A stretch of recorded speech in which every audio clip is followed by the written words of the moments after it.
Hi, welcome to the Signal Pad, and check out what I have here today. We're going to take a close look and review the Keysight N7020A Power Rail Probe. This is a probe designed and optimized specifically for making power supply and power rail measurements. There are a lot of problems that can arise in a system, optical or wireless, that could be simply because of power supply issues, and noise and jitter and so on can all come from power supply imperfections. And this probe is designed to be able to give you the best measurement of your power supply problems. And there's a reason why this is such a difficult measurement to make. And before we go into the details of this probe and its specification, let's talk about what makes a really good power supply measurement. So what are some of the things we're looking for when we try to measure the power supply quality of a complex system like the one I'm showing here? Well, in this particular example, I have an FPGA board. It has a high DC voltage coming into it, and that DC voltage is then distributed to a slew of different DC-DC converters, and these units over here step that voltage down such that it meets the requirements of the Xilinx Vertex FPGA. At the same time, on this board, there are a lot of different components. There is DRAM, there is IOs for handling the clock going in and out, there are different modules and other ICs sitting all over this board, a lot of sources for noise and ripple and problems for the power supply to show up, especially given how many DC-DC converters are here. Well, what are some of the things I want to have when I'm buying a probe in order to be able to measure the quality of the power supply? So let's go through a couple of those. But the first thing is that obviously we want the probe to be low noise because we're trying to measure very small quantities of change in voltage on top of the power supply, and that ripple in the power supply can be very small. So we want to have very low noise to make sure that the system is not limited by the noise of the instrument, and most importantly is not limited by pickup of EM noise from the surrounding environment. And in order to solve that problem, you want to make sure your probe is 1-to-1. You don't want to attenuate the power supply noise further, because then it's going to fall even further below the noise of the oscilloscope itself. On top of that, you want to make sure your oscilloscope is terminated into 50 ohms, because when it's terminated into 50 ohms, it is when it has its lowest input integrated noise. And that's really important also because, again, if you put it into 1 mega ohm, you have a large noise from the oscilloscope. You cannot discern what noise is the oscilloscope noise and what noise is the power supply noise. Okay, that's great. What else do I want? Well, I also want to have low loading, which means that when I connect the probe to the power supply, I don't want to draw a lot of current from the power supply, and I don't want to load it capacitively. Because as soon as you do that, you're changing the behavior of the power supply anyway. You're not really measuring the power supply under real conditions of the system itself. You're influencing it by the probe. Now, note that this is in conflict with their first requirement, because if you want to terminate the oscilloscope into 50 ohms, then you're going to load your power supply with 50 ohms, meaning that there's going to be quite a lot of current, especially for high power supply voltages, going into your probe, and that is undesired because that changes the power supply behavior.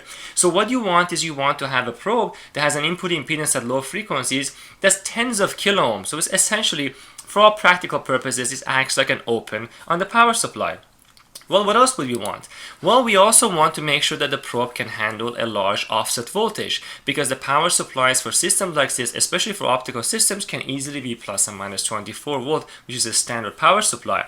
In that case, the probe would then have to be able to accept this offset.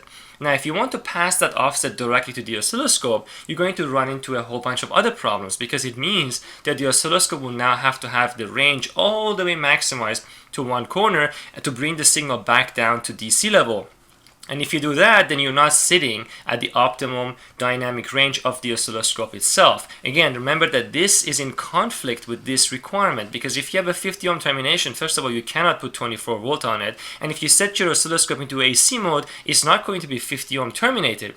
So again, you're sitting at a place where there is conflict. So you want the probe to cancel the DC offset that is sitting on top of it automatically, so the oscilloscope doesn't even see the DC offset coming into the probe. So that's another nice thing to have. And finally, you want to be able to have a lot of bandwidth, because large signal transients inside ASICs like this can induce different types of power supply noise that can have a very large bandwidth. So you can have very fast transient and glitch behavior on the power supply that influences the jitter of the overall system. So if you have an eye diagram, the jitter on the eye diagram can come from high frequency content from the power supply just as much as it can come from the low frequency content. So you want to again have a probe that has a few gigahertz of bandwidth in order to be able to capture this high transient behavior. So again, these, unfortunately, all these four criteria are in conflict with each other in one way or another, because high bandwidth needs 50 ohm termination, but then 50 ohm termination is not low loading. High offset needs AC coupling, but then AC coupling is not 50 ohm loaded. So you can see that these things need to coexist with each other somehow in order to be able to produce the best result. And that's exactly what this probe does. It addresses these four problems simultaneously. And here's the specification of the Keysight N7020A power rail probe, which meets all of our criteria. You can see here I've highlighted some of the important parameters of its specification. You can see it has 1-to-1 attenuation, supports plus or minus 24 volt offset voltage, 50 kilo ohm input DC impedance, which is fantastic. And on top of the signal you're measuring, you can still have 850 millivolt of active signal range, which means that your power supply can be really noisy and it will still capture that no problem. And it has 2 gigahertz of bandwidth, and we'll talk about that and do some measurements. And here on the top right you can see the input impedance plot as provided by the specification of the unit. You can see the input impedance begins at 50 kilo ohm at low frequencies, and then it drops at 1 megahertz to 50 ohm, and then it continues to be 50 ohm. The specification also provides a model which you can use to perform this simulation, because this is simulation versus measurement, as you can see. So they've given you all the information you need to really get started, and the probe components, as I've shown you already, everything you need to be able to start measuring power supply quality factors and so on. So let's go back to the lab right now, and I like to do some quick measurements and push it to the limit and see what it can do.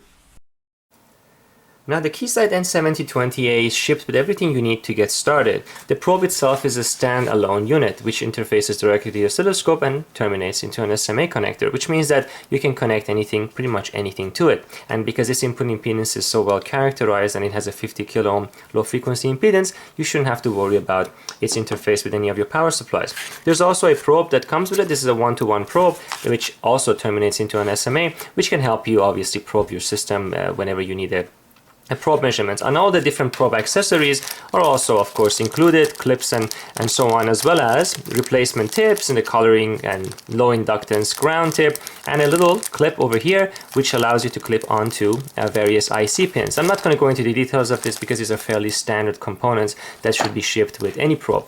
And there's also something that's unique with this probe is that it comes with these cables, and these cables are quite nice, and these end also in an SMA connector like this, but the end of the probe is free like this. So I can give you a quick look at that. And what you can do is that you can strip the end of this off and solder it directly onto a small portion of your PCB. And as you solder it and cut and solder, and you consume this cable eventually, and there will be none of it left. There's quite a bit, so you can do many measurements before these cables run out, and there's a part number associated with them which you can buy replacements. And this allows you to have a really low inductance very close to the place where you want to measure, and this soldered connection would be a nice solid connection to the PCB, so you don't have to worry about connecting and disconnecting. If you're going to make a few permanent locations, these would be ideal. You can have up to 3 of them in 3 different locations, or buy more and do more of them. Of course, the probe itself is a temporary connection, and as you're probing around the PCB, that could be useful. But these permanent connections, I really like these. It also comes with a part numbered specific cable which can extend the range of your probe, so you can connect it further from whatever you're measuring. So it comes with everything you would want to get started. So let's go ahead and take a close look at the internal construction of this probe. I've already taken it apart so we don't have to spend time on it, and you can see that it has a very nice and simple, clean construction. At the right side is the SMA input where the signal enters the probe itself, and on the left side is the interface of the probe directly to the oscilloscope. And I've already disconnected these cables which are connected to the main PCB via some vertical connectors directly on the PCB itself. So I can go ahead and remove that, and here you can see, if you pay close attention, the locking mechanism of the probe directly to the oscilloscope. And this is where all these Infinimax and different types of probing systems that connect to these oscilloscopes are locked onto the unit. These pogo pin stubs over here, which can be pressed to make a good connection to this oscilloscope, they carry DC power as well as I2C interface to configure the probe, read back information, bias it accordingly, and so on. And this is common interface for all these types of probes. And we can go ahead and remove that, and you can see some springs over here which are responsible for returning this piece back to its default location. This is the locking mechanism, as I mentioned. This is itself is plastic, but the internal component is obviously going to be metallic because this resembles the internal construction of a BNC connector, and this is rated to above 2 GHz or so, and that's how they accomplish that. This obviously has to be metallic and of high quality. This is a custom piece that locks directly onto the body of the probe, as to be expected. Now the probe itself, the PCB internally can be disconnected from the pogo pins by simply sliding it out, like so. There we go, and you can see how the pins come out of the directly from underneath this piece of plastic. And this is the main PCB, which we can take a close look at. All the signals are underneath this cage, to be expected again, because we have to protect them against any noise and any signals injected directly into here, because we are trying to look at very small signals that are sitting on top of our power supply for power supply quality measurements. So we can go ahead and remove this cage. I've already partially removed it.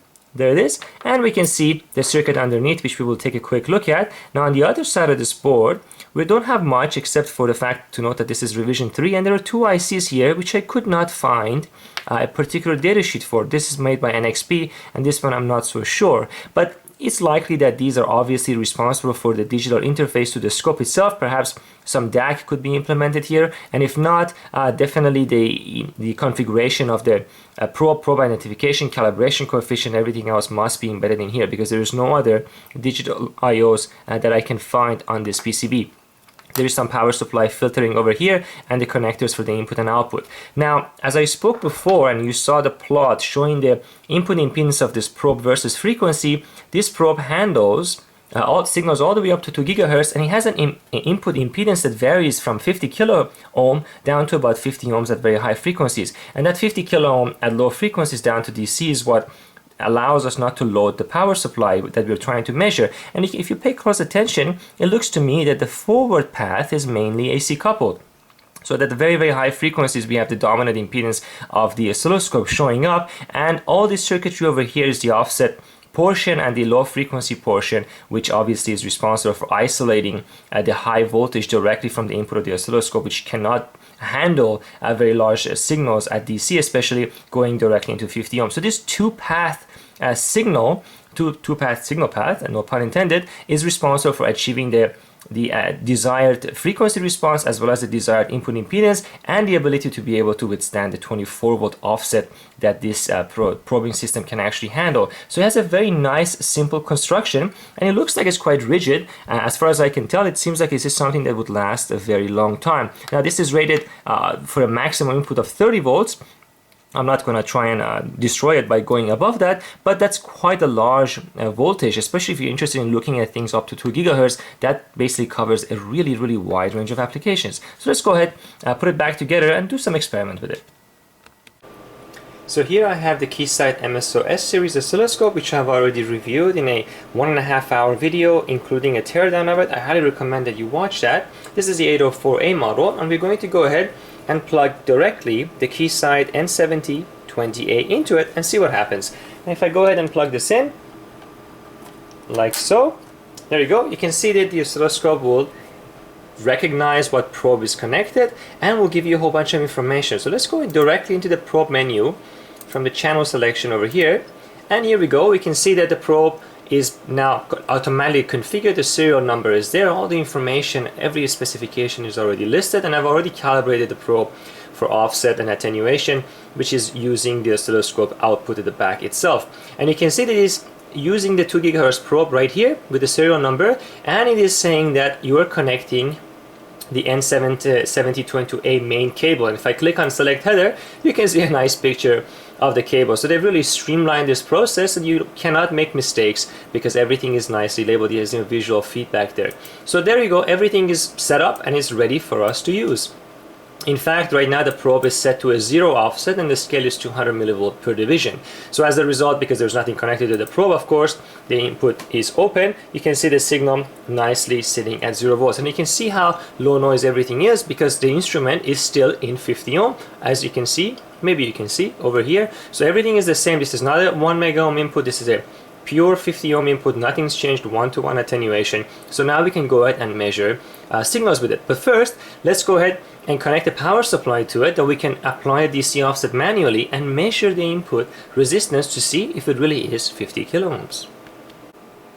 And we're going to use the Keysight N7020A power supply in order to apply a voltage directly onto the probe. And I'm also going to use the Keysight MM7510, which is put in series with the power supply in order to measure how much current is flowing into the probe itself, and from that we can calculate the DC input impedance of the probe. So it's really straightforward. This is just basically power supply and multimeter, and I have directly connected it to the input of the probe with the cable that we saw right now on the oscilloscope screen, and there it is. You can see it goes directly to the oscilloscope. So now I should be able to easily apply an offset voltage and go to the scope and see how that offset voltage manifests itself onto this scope screen. So let's go ahead and see what happens when we apply an input signal. Right now I have set the power supply to 5 volts, and I can go ahead and enable the output. And as soon as I enable it, you can see that the signal jumps way up here because it is above the whole range of the oscilloscope right now, because we're set to 200 millivolt per division, therefore it's outside of the range, and I can go ahead and apply a 5 volt offset to it, which is what our power supply is, and check it out, it brings it right down to exactly where we would want it to be. We can even push it further. We can go all the way to 24 volts, like so, and once again the signal is way above the measurement region, and I can go ahead and apply my 24 volt offset, and voila, it brings it right back. This is 24 volt of offset. Our input impedance is 50 ohm directly onto the oscilloscope, but it is only loading the power supply with 50 kilo ohm. Now I can go ahead and change my vertical scaling even smaller. I can make it 10 millivolt. You can see some of the spikes and some of the noises coming from the power supply. Some of it is being picked up by the cable, but some of it is indeed from our power supply here. And you can clearly see that we can make this measurement without any issue. And even though there is 24 volt present on the probe itself, even if I go ahead and do a default setup, there will be no harm done whatsoever, except that it's going to warn us that everything has gone obviously back to the default settings. So now it says that the range of the power, the range of the probe is only plus or minus 850 millivolts. So right now it's maxed out to the 1 volt rail. So it's saying, oh, you know, be careful, you are applying a signal which is above the input range of the probe itself, so you need some offset. No problem, I can go over here and I can apply my 24 volt offset again, and it will correct itself back without any problem. So no damage whatsoever. It works exactly like it did before on a 10 millivolt range, and I can go ahead and bring it back to replicate the result we were having before. So you can see that it is quite difficult to actually damage it by applying a DC offset. Even if you don't know anything about what the DC offset is, you will have no problem handling that. Now if I go back to our multimeter here and take a closer look, check it out, we are doing 24 volt, and the current consumption of the probe 0.48 milliamp, which actually this Keysight instrument measures quite nicely as well. And you can see that 0.48 milliamp is exactly the current that you would consume if you were to put 24 volt across a 50 kilo ohm resistor. So it works exactly as it's supposed to. So this is great. We know that it's a resilient instrument. It can take the voltage, it has the input impedance as advertised at DC, but let's go ahead and connect it to something else and do some actual measurements.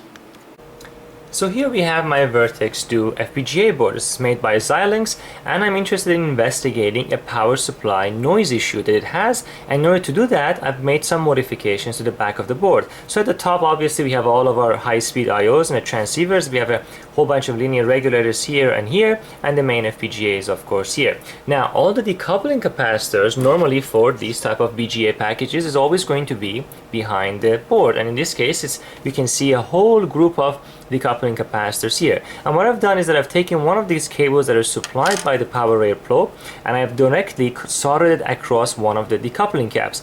This allows me to monitor the voltage across the decoupling cap. In this case it uses a 2.5 volt supply, so the probe would have to apply a 2.5 volt offset in order to compensate for that, and then it will allow us to look at the voltage with any resolution that we wish. Now, having said that, there are many capacitors here. I've only chosen one of them to do this with, but let me zoom in a little bit closer So you can get a better idea of what I'm talking about. You can see all the different capacitors that are typically used in this configuration. You can see I'm bridged right across one of these guys, and I'm using that green cable to monitor. And there's some botch cables there, as part of a prototyping, a very typical scenario you may run into as you're developing a board and you see some power supply noise and you want to investigate it. So let's go ahead and connect it up, turn it on, and see what happens. So here's our setup. I have connected the output of one of the high-speed transceivers from the FPGA directly onto the oscilloscope and to a different channel, so we can look at it if you want to. At the same time, I've taken the power supply monitor, connected to our power rail probe, and you can see that both of those are, of course, go directly onto the oscilloscope itself. So now the question is, how does the power of this whole system look like on the oscilloscope? What does the power rail look like? Is it clean? Does it have ripple on it? Is that ripple correlated to any of the behavior on the FPGA? These are the questions that you would be asking yourself if you were trying to debug this. So let's jump back to the scope and see what happens. Well, let's go ahead and turn on the FPGA board and see its effect on the oscilloscope. Now obviously, as soon as I turn the FPGA on, we can see that the signal jumps to 1 volt because it's maxed out right now, and I'm going to give it a 2.5 volt offset, like so. And that places the signal right around the 0, which is exactly where we want it.